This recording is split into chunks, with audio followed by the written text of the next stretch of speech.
Hello dear friends, welcome to our channel. நாம் இன்றைக்கு tea time snacks செய்கிறத பற்றி தான் பார்க்க போகிறோம். எங்களோட வீடியோ பிடிச்சிருந்தா எங்களோட சேனலை மறக்காமல் சப்ஸ்கிரைப் பண்ணி வச்சுக்கோங்க. இனி இந்த ஸ்நாக்ஸ் செய்ய தேவையான பொருட்கள் என்னென்ன அப்படிங்கிறத பார்க்கலாம்.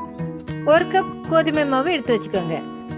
1 டீஸ்பூன் ஜீரகம் எடுத்து லைட்டாக தட்டி எடுத்து வச்சுக்கோங்க. இந்த ஸ்நாக்ஸ் செய்ய தேவையான அளவுக்கு தூள் உப்பை எடுத்து வச்சுக்கோங்க. 1 டீஸ்பூன் பேக்கிங் சோடா எடுத்து வச்சுக்கோங்க. 2 டேபிள் ஸ்பூன் அளவுக்கு சமையல் எண்ணெய் அல்லது நெய் எடுத்து வச்சுக்கோங்க. முதல்ல ஸ்நாக்ஸ் செய்ய தேவையான மாவை ரெடி பண்ணி எடுத்துக்கலாம். ஒரு மிக்சிங் பவுலில் கோதுமை மாவை சேர்த்துக்கோங்க. பேக்கிங் சோடா சேர்த்துக்கோங்க. பேக்கிங் சோடா இல்லைன்னா அதுக்கு பதிலாக ஆப்பத்துக்கு யூஸ் பண்ணுற சோடா உப்பை சேர்த்துக்கலாம். தூள் உப்பை சேர்த்துக்கோங்க. ஏற்கனவே தட்டி எடுத்து வச்சிருந்த ஜீரகத்தை இது கூட இனி சேர்த்துக்கோங்க. இனி ஆயிலை சேர்த்துக்கோங்க. ஆயிலை சூடு பண்ணி சேர்க்கண்டாம். ஆயில் சேர்த்த பிறகு மாவை மிக்ஸ் பண்ணி விட்டுக்கோங்க. கோதுமை மாவில் சேர்த்திருந்த உப்பு நல்லா மிக்ஸ் ஆகி வரணும். ஜீரகம் சேர்த்து இந்த ஸ்நாக்ஸ் செய்கிறதுனால இந்த ஸ்நாக்ஸ் ரொம்ப டேஸ்டாக இருக்கும். உங்களுக்கு காரம் பிடிக்குன்னா இது கூட கொஞ்சமாக மிளகுத்தூளை சேர்த்து மிக்ஸ் பண்ணி வச்சுக்கோங்க. மிக்ஸ் பண்ணி எடுத்திருக்க கோதுமை மாவு கூட கொஞ்சம் கொஞ்சமாக தண்ணீரை சேர்த்து பிசைஞ்சு எடுத்துக்கோங்க. சப்பாத்தி மாவு பிசைவது போல பிசைஞ்சு எடுத்து வச்சுக்கோங்க. சப்பாத்தி மாவு மாதிரி பிசைஞ்சு எடுத்த பிறகு அதில் 1 டேபிள் ஸ்பூன் அளவுக்கு ஆயிலை சேர்த்துக்கோங்க. ஆயிலில் பிசைஞ்சு வச்சிருந்த கோதுமை மாவு நல்லா ஊறி வரணும். 1/2 மணி நேரம் மாவு நல்லா ஊறி வரணும். மாவு வாடிடாம இருக்க ஒரு மூடியை வச்சு மூடி ஊற வச்சுக்கோங்க. 1/2 மணி நேரம் ஆயிட்டு நல்லா ஊறி வந்திருக்கு. மாவை நல்லா அழுத்தம் கொடுத்து பிசைஞ்சு விட்டுக்கோங்க. மாவை நல்லா சாஃப்டாக பிசைஞ்சு வச்சுக்கோங்க. பிசைஞ்சு வச்சிருந்த மாவை பூரிக்கட்டையில் வச்சு உருட்டிக்கோங்க. உருட்டின மாவுகளை 5 துண்டா கட் பண்ணி எடுத்து வச்சுக்கோங்க. கட் பண்ணி எடுத்து வச்சிருந்த மாவுகளை உருண்டைகளாக உருட்டி எடுத்து வச்சுக்கோங்க.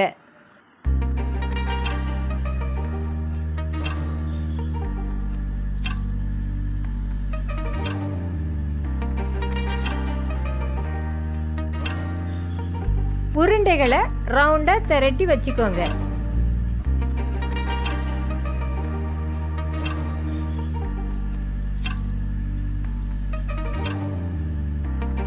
இதே போல 5 உருண்டைகளையும் ரவுண்டா திரட்டி எடுத்து வச்சுக்கோங்க.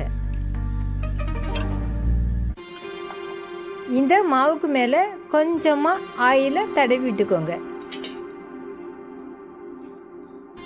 ஆயில தடவி விட்ட பிறகு ஏற்கனவே உருட்டி வச்சிருந்த ஒரு ரவுண்டை இதுக்கு மேலே வைங்க. இதுக்கு மேலே ஆயில தடவுங்க. அடுத்து ஒரு ரவுண்டை இதுக்கு மேலே வைங்க. எல்லா ரவுண்டையும் இதுக்கு மேலே வச்ச பிறகு பூரிக்கட்டையால் எல்லா மாவையும் அழுத்தி தேய்ச்சி விட்டுறணும். இதே போல் அழுத்தி தேய்ச்சி விட்டுக்கோங்க. சப்பாத்தி மாவு திரட்டுவதை போல் முழுவதுமாக அழுத்தி திரட்டி வச்சுக்கோங்க.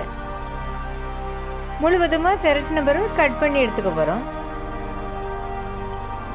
ஒரு கத்தியை வச்சு இதே போல் கட் பண்ணி விட்டுக்கோங்க.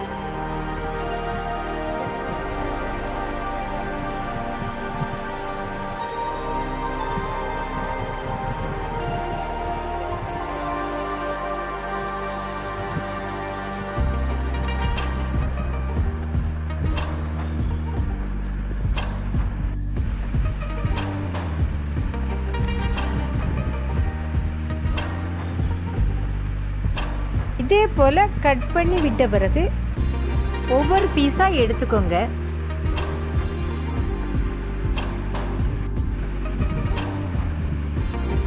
இதை அழுத்தம் கொடுத்து இதே போல் சுருட்டி எடுத்து வச்சுக்கோங்க.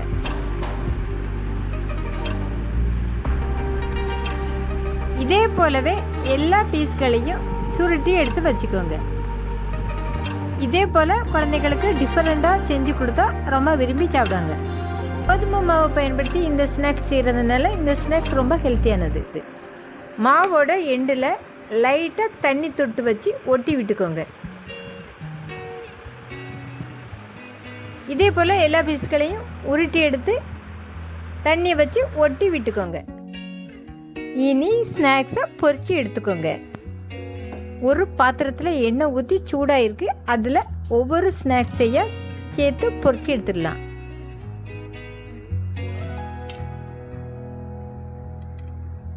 இந்த ஸ்நாக்ஸ் செய்ய ஆயில் அதிகமாக தேவைப்படாது. டீ டைமில் சாப்பிட்றதுக்கு இந்த ஸ்நாக்ஸை செஞ்சு கொடுங்க.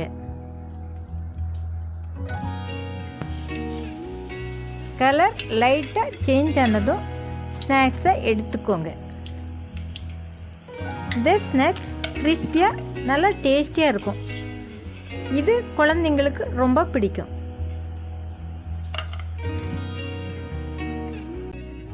தக்காளி விலை குறைஞ்சிருக்கிற இந்த நேரத்தில் தக்காளி பழத்தை பயன்படுத்தி சூப்பரான டேஸ்டியான ஒரு ஊறுகாய் தயாரிக்கிறதை பற்றி தான் அடுத்த வீடியோவில் பார்க்க போகிறோம். இந்த வீடியோ பிடிச்சிருந்தா நம்ம சேனலை சப்ஸ்கிரைப் பண்ணுங்கள், லைக் பண்ணுங்கள், பெல் ஐக்கானை கிளிக் பண்ணுங்கள். தேங்க்யூ.